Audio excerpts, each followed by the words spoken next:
Nosso estudo de hoje é a lição 32 do livro Mãos Unidas e tem por título Nota de Esperança.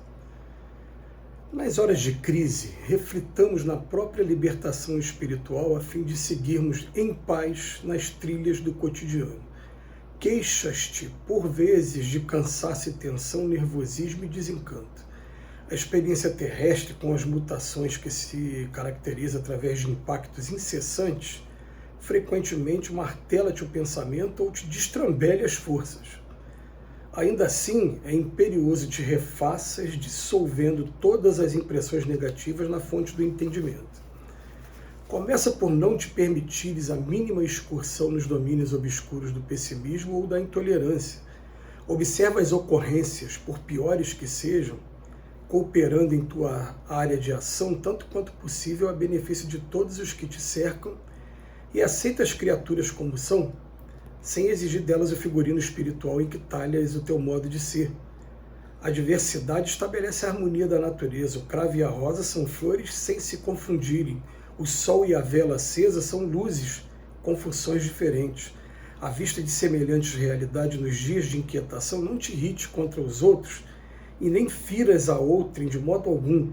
Muitas vezes a aflição é sinônimo de nossa própria intemperança mental à frente de abençoadas lições da vida. Faze dessa forma, nas circunstâncias difíceis, o melhor que puderes, sem o risco de perder a paz interior que te assegura o equilíbrio. Sobretudo, saibamos entender para auxiliar. Se alguém te impõe amargura ou desapontamento, oferece em troca simpatia e colaboração ao invés de vinagre ou reproche. Se o empreendimento fracassa, reconsideremos o trabalho de novo com mais segurança. Ajuda e ajudar-te-ão. Dá e receberás. Garante a luz e a luz clareará o caminho. Nada te prenda à perturbação a fim de que possas te desvencilhar facilmente da treva de modo a avançar e servir.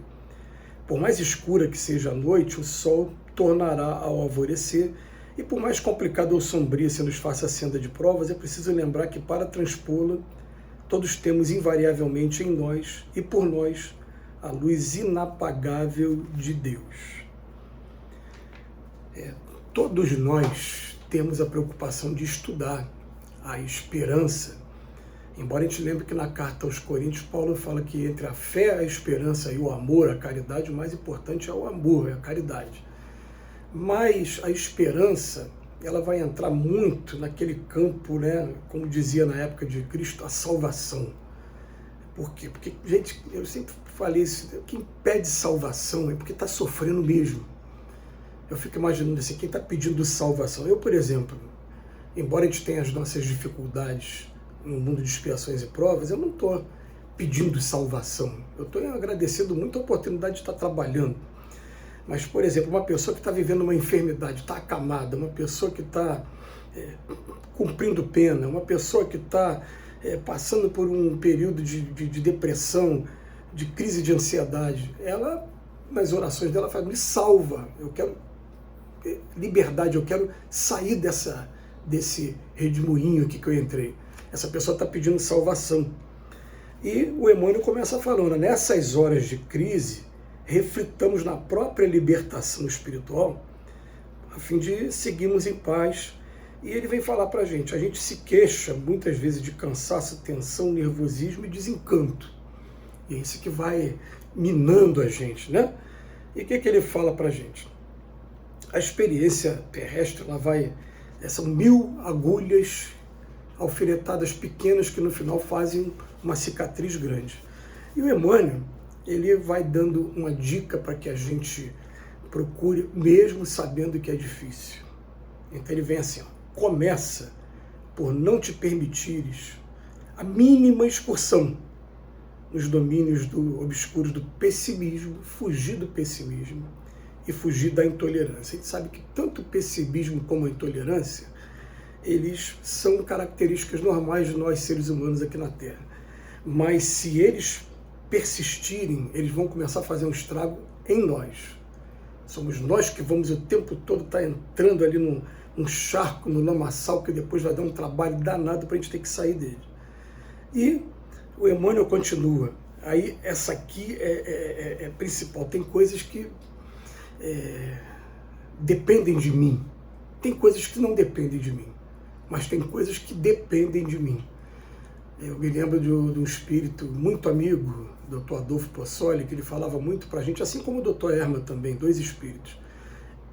É possível eu ter uma doença e não ser doente. Olha só que coisa, né? Porque ter a doença é do corpo físico, ser doente está aqui.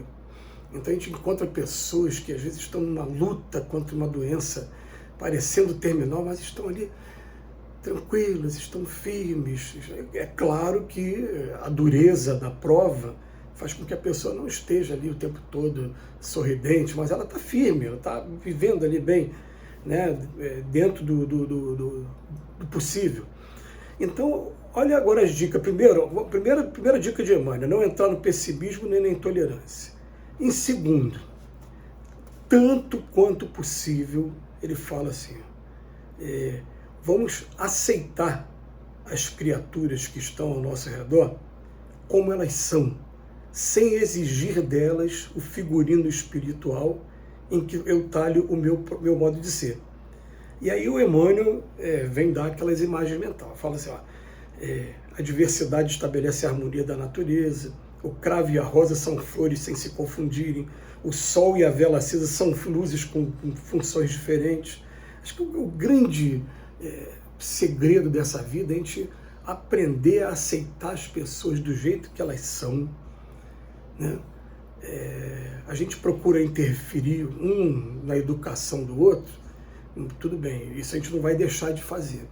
Mas a questão complica quando eu quero exigir que o outro mude no tempo que eu acho que é o certo, ou então começa a ficar intolerante com o outro. Como é que pode? Fulano ainda faz isso. Aí você faz um monte de coisa também, para a gente estar aqui no mundo de expiações e provas, porque a gente não é perfeito ainda, né? Então, em primeiro lugar, não permitir nem o pessimismo, nem a intolerância tomar conta da gente. Em segundo lugar, respeitar as pessoas do jeito que são. Isso vai ajudar a gente muito em relação do aspecto da esperança. Aí depois ele fala, quando a gente conseguir fazer isso, a gente não tem que se irritar contra os outros e nem ferir os outros de modo algum. Eu falei que Jesus pede para perdoar. A pessoa não quer perdoar, tadinha dela, o problema é dela. Mas é minha filha.